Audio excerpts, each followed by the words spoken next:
Good afternoon, people, and welcome to today's show. Welcome back to the Gooner Tokes. Good to have you here. We're going to be talking about City and Arsenal, the title battle, what's going on, what's the state of play at the minute. But before we get into that, people, why don't you like, share, subscribe, and drop me a comment. I'll get back to you definitely.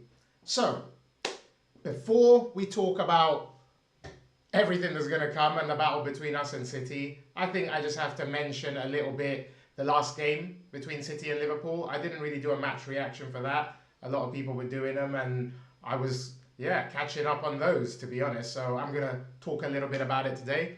Obviously, there's a massive, massive win for City. Liverpool were not at the races and they got turned over, to be fair. I don't think anybody really expected that. Personally, I expected a much tighter game. I was hoping for a draw, a 2-2 draw would have done me fine, with us dropping points the day before. But that's how it goes. You're playing City at the Etihad and, these things can happen, really. Liverpool have been struggling all season for form. They've been struggling to really get themselves settled as a team and have everybody understanding what the other person's doing. And that's really affected them so far this season, In terms of the game itself, there's a couple of moments where it could have gone the other way, right? First of all, that was a goal. Robertson had ducked. I don't care what anybody says. There's no way he was impeding Donnarumma in any way from seeing the ball, from getting the ball, from saving the ball. It was a great header. And, they would have been 1-1 at that point to get back into it. So I think that was an awful decision by... the ref... To be fair, the decision was made on the field not to give it, but the VAR should have stepped in and said, hey, there was no interference at all and let the goal stand, and then, it would have been interesting from there. Also, Doku, for me, not a pen, especially when you don't give the pen against Gyökeres and say some ridiculousness from Howard Webb, and then, this one is given and there's some more ridiculous explanations for it. In my opinion, Doku has not only left his leg there as long as possible, but then he could have stepped. He purposefully put his foot so he'd fall over and not make the shot. I think that was a really, really soft pen to concede. But regardless of those two incidents, I think City would have gone on to win the game anyway. Do you know what I mean? Liverpool were really put under the cosh by City and they didn't really have much answer. Florian Wirtz, again, he's struggling. Van Dijk, Konate particularly, that partnership isn't really functioning at the moment. It seems like Van Dijk doesn't really trust who's around him, and that's making, certain decisions a little bit harder. But he's supposed to be one of the best defenders we've ever had in the league, and he's their captain, so he should be fixing it up for them, really. I've got zero sympathy for Liverpool in terms of the result, but, those couple of decisions I think could have gone the other way, but the penalty was saved then anyway, and it is what it is. They got turned over by City, so yeah. Because of that, and with our draw, there was a lot of chat online. A lot of chat from the mainstream media, a lot of chat from content creators, and just in the YouTube community in general, talking about that word bottle that I hear. I really hate that word. I just, particularly within a game where anything can happen, I think it's just a lazy way to describe stuff. Bottle. Anyway, anybody can drop points, but what's happened really since the last time we played City, right? We played City at the Emirates 5-6 games back, and it was a draw. And City were lucky. They were defending with their lives. It was 2 banks of 5, and Haaland got taken off. They were cacking it, yo. They were shitting their pants in that game. Make no mistake about it, all right? And since that game, what's happened? We've won all games apart from one, which we drew with Sunderland. And City have won all games in the league, have won all games apart from one, which they lost to Aston Villa. Which means in that time, since the last time we played City until this international break, we've actually got a point further away from them, right? We were 3 points at the top of the table when we played City, more or less, and now ahead of Liverpool, and now we're 4 points ahead of City. So City may have close some certain gap on Liverpool or whatever, but actually our gap has extended at the lead of the league. So, I mean, when you take everything into consideration, when you look at everything holistically, which is how we really should, you can't really judge, one game, one moment and start, using that to define the past, 5, 6, 7. So, not bad going. We did better than City in that period. They lost to Villa away. We drew to Sunderland away. Sunderland are higher than Villa in the league, and I wouldn't be surprised if they finish higher than them. Okay, maybe I would be surprised if that happened, but I'm not going to be surprised at the fact that Sunderland are definitely staying up, definitely going to finish, mid-table at least. So fair play to them. It's going to be a tough place for most teams to go, the Stadium of Light. I don't see many teams picking up points, definitely not picking up a win. You might get a draw, but we'll see how that all plays out as the season comes. A lot more twists and turns to go in the league, all right? But, I'm not going to lie, City are looking good. Looking like they're starting to click a little bit. Haaland is a beast. He's like inevitable when he plays. He's going to score at the moment. He's really, locked in. He missed that penalty, but still that header, towering, immense. Konate could have done better in my opinion, but once you give Haaland even half a chance, just a sniff like that, right? He's being clinical at the minute, so that's a worry. The longer Haaland stays fit and clinical, then the harder it's going to be to get one over City this season, even though we're in a good place. But, we got our own players. We'll get to that. Another player who really played fantastically, who I have to mention in that City game, is Doku.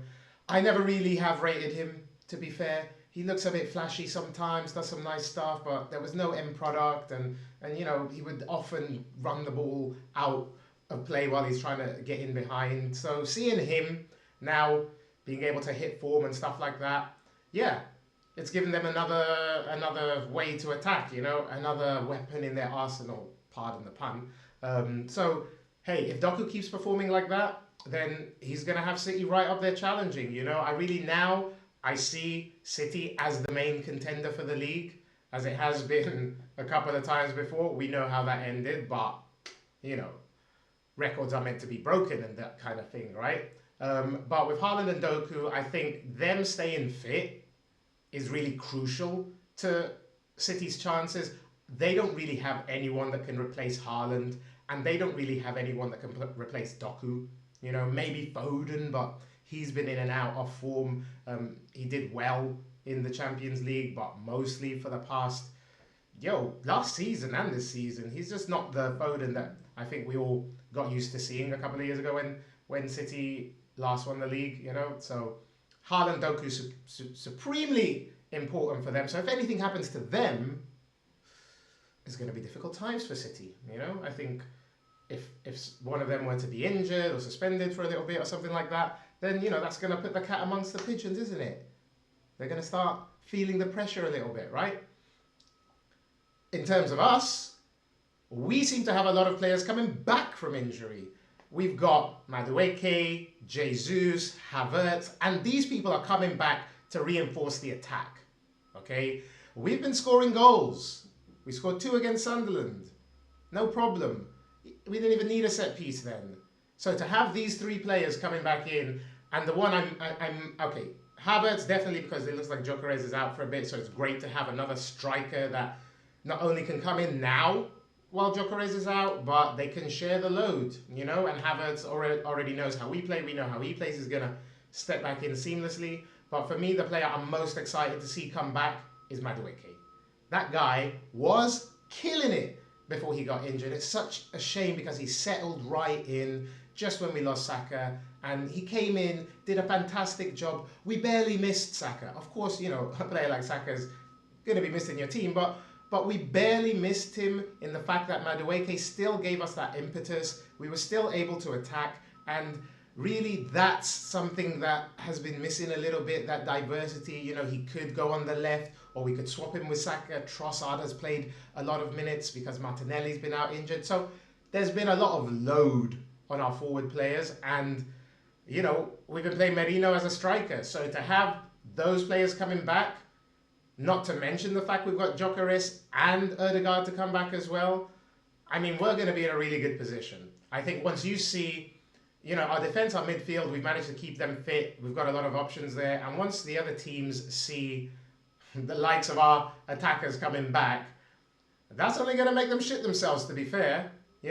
I think having all those options, that diversity in attack, that ability to change things up, whether the game demands it or whether a player's out of form or someone's, needs a bit of a rest, having that rotation ability back is going to be really powerful in this next part of the season. We're going to be playing a lot of games. It's, the festive period is always chock-a-block with games. England is one of those leagues that you don't get time off. You got to be ready to go constantly now. So having a huge squad back and all these players to choose from is going to be really, really crucial in this, what I feel is going to be a title race between us and Manchester City as it stands, So that's going to be really, really great to see those players on the pitch again. Hey, of course, City, Pep, they've been there, they've done it, they bought the t-shirt, whatever, yeah? But this team is much more experienced than it used to be. In the players we have had come in, and also in the experience our players have got, in the last couple of years, even 5 years, some of them playing under Arteta, they really understand the system, they understand each other, they like each other, they want to spend time with each other, go out for dinners and whatnot. All that stuff really helps the atmosphere within the club, the mentality of the players. Arteta himself is much more experienced now. He's been working on trying to control all the variables that he possibly can. I think the Sunderland game for him is like a travesty. We conceded 2 goals, and even though we didn't give many shots away, we allowed them to be clinical with their chances, and that's not like us. And maybe there's a bit of mental fatigue of the players with, all the battles we've been going through recently. And I said it in my last video, that pressure of the clean sheets and the records, and forget about it now, guys. Just win games, okay? I don't care if it's 2-1, 3-2, 1-0. I really couldn't care less. Just win games. It's about getting that winning mentality back into the team, which is going to be crucial, particularly after the break. I mean, I do want to give a little bit of a shout out to Chelsea, because they've been a little bit of a dark horse. They've been up and down, but they've been, getting them points on the board. There was a good win against Wolves, and they're right there in the mix for the top 4. Are they in a title race? Time will tell. I don't think they have the experience yet with their manager and with the players they've got to really challenge all the way. But it's going to be a good season for Chelsea. They're going to finish in the Champions League, I would imagine. If they can transfer this form that they have into the Champions League, maybe they can go far. I don't see them winning either of those competitions really, but they could probably win a cup. So we'll see how they go. Chelsea can be a bit of a dark horse, so keeping an eye out for them. But my real focus is on Manchester City, and I'm sure everybody else is in the team is, and probably the next game is the biggest focus, if I'm perfectly honest. Unfortunately, we've got a boring international break to come. I'm not a massive fan of international football. My international team is Nigeria. We've got a huge game against Gabon to try and get through. It's going to be tough. We're going to have to play Cameroon after that. So that's really what I'm interested in. I follow the England team because of the Arsenal boys. So I want them to do well if they're there. But England are qualified. So it's all about seeing if Nigeria, the Super Eagles, can come through. Come on, guys. And then after the break, it's the NLD, baby. North London Derby. Big game. Tottenham haven't been looking good. We're playing at home. Tottenham have been playing better away from home than at home. Make no lie, they're going to be up for this game, right? North London Derby, but they're missing a lot of players. I'll do a big preview of that game, because for me it's, one of the, maybe not biggest game of the season in terms of we're fighting them for the title, but them bragging rights are huge. Them 3 points are huge. We can't let them, come to our back garden and take the piss. You know what I mean? So really looking forward to that game. Then Champions League against Bayern. Then Premier League again against Chelsea. So those 3 games after the international break are going to be huge. If we can win all of those games, obviously that would be spectacular. But definitely got to beat Spurs. It's North London Derby. It's at home. It's got to be done. Bayern, I'd take a draw. They're a good team, but I think we could get the win. But I'll take a draw, sure, they're in form and stuff like that. Although they also drew their game at the weekend. So it just goes to show, yo, football is football. You can't win them all. As much as I would love to win them all, you can't win them all. And if you're not going to win, don't lose, right? And it felt like a loss against Sunderland because of how things happened and with knowing that the next day City and Liverpool were playing. You know, I think we were all quite worried about how that would go. Ironically, probably more worried about if Liverpool won, but now that City have won, like the whole mentality has changed as to where the real challenge lies this season. So, hey, it's getting exciting, right? This is the time of year when it hots up. Got to get through this international break, and then let battle recommence. It's going to be an exciting title race, and I really think it's going to be between us and City, the student versus the master. I think Arteta can now become the master. It's our season. I hope. Guys, hope you've enjoyed the video. Don't forget to like, share, subscribe. Keep growing the community with me. It's been really great to see some of the comments people have been posting and stuff like that. I'm really glad that you're connecting, and I'd like you to do more of that. So, hey, have a great afternoon, people. Enjoy the day, whatever you're doing. See you next time. Peace.